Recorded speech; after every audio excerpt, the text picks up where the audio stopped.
ममता बनर्जी और तृणमूल कांग्रेस पर संबित पात्रा का विस्फोटक बयान सामने आया है।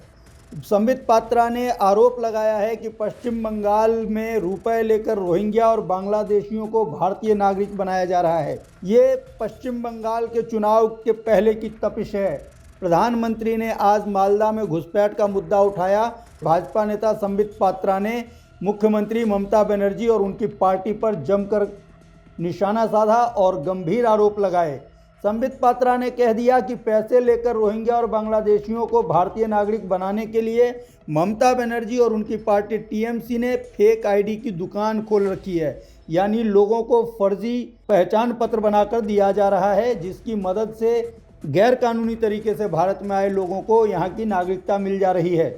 संबित पात्रा ने कहा है कि ममता बनर्जी और उनकी पार्टी ने यहाँ एक दुकान खोल रखी है। उनकी एजेंसियों के मार्फत से ये दुकानें चल रही हैं और ये लोग 10,000 रुपये से 10 लाख रुपए तक घुसपैठियों से ले रहे हैं और उनको भारतीय नागरिक होने का प्रमाण पत्र जारी कर रहे हैं। संबित पात्रा ने कहा कि यही वजह है कि जब ईडी जैसी सेंट्रल एजेंसी कोलकाता में छापेमारी करने के लिए आईपैक के ऑफिस और उसके मालिक के घर जाती है तो मुख्यमंत्री ममता बनर्जी खुद वहां भागे भागे आती हैं और ईडी के अधिकारियों से फाइलें छीन लेती हैं। क्या आपने कभी इतिहास में ऐसा देखा या सुना था? संबित पात्रा फिर एक सवाल करते हैं, ऐसा क्यों हुआ? इसका जवाब भी वो खुद देते हैं। कहते हैं कि यह सब हुआ क्योंकि करोड़ों रुपए के घपले हो रहे हैं। केवल घुसपैठियों को हिंदुस्तानी बनाने के लिए यह सब हो रहा है। उन्होंने कहा कि यहाँ पैसे देकर रोहिंग्या भारतीय बन सकता है, बांग्लादेशी नागरिक भी भारत की नागरिकता ले सकता है। संबित पात्रा ने कहा कि ऐसा इस देश में अब बर्दाश्त नहीं किया जाएगा। संबित पात्रा आगे कहते हैं कि बांग्लादेश की सीमा पर 72 संवेदनशील जगहों को चिन्हित किया गया है जहां से लगातार घुसपैठ होती है। पश्चिम बंगाल सरकार को बार बार इसके बारे में चिट्ठियां लिखी गई। सीमा सुरक्षा बल के अधिकारी बार बार मीटिंग करते हैं, लेकिन इन 72 जगहों की फेंसिंग के लिए ममता बनर्जी ज़मीन नहीं दे रही हैं। इसके पीछे मंशा क्या है? संबित पात्रा कहते हैं कि इसके पीछे एक ही मंशा है, बंग भंग की मंशा, पश्चिम बंगाल को बांग्लादेश बनाने की मंशा।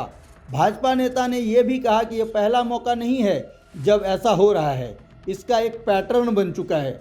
जब नागरिकता संशोधन कानून यानी CAA आया था तब ममता बनर्जी और टीएमसी ने सड़क पर उतरकर इसका जमकर विरोध किया था। संबित पात्रा कहते हैं कि ममता बनर्जी और टीएमसी ने CAA का विरोध किया क्योंकि उनको हिंदुओं के यहाँ बच जाने से परेशानी है। अगर कोई बाहर से प्रताड़ित होकर आया हुआ हिंदू शरणार्थी यहाँ सुरक्षित है तो उनको समस्या है। वो आगे कहते हैं कि एक हिंदू बच जाए तो ममता दीदी काका छिछी करती रहती हैं। वहीं अगर एक बांग्लादेशी या रोहिंग्या का नाम वोटर लिस्ट से काट दिया जाए या कट जाए तो अशोक दास को फांसी पर लटका दो, ऐसी उनकी मांग शुरू हो जाती है। संबित पात्रा ने कहा है कि हिंदुओं की संपत्ति लूटने वाले वक्फ बोर्ड पर जब सख्त कानून बना तो ममता बनर्जी ने उसका भी विरोध किया। प्रभातखबर.com, विश्वास वही, रफ्तार नहीं।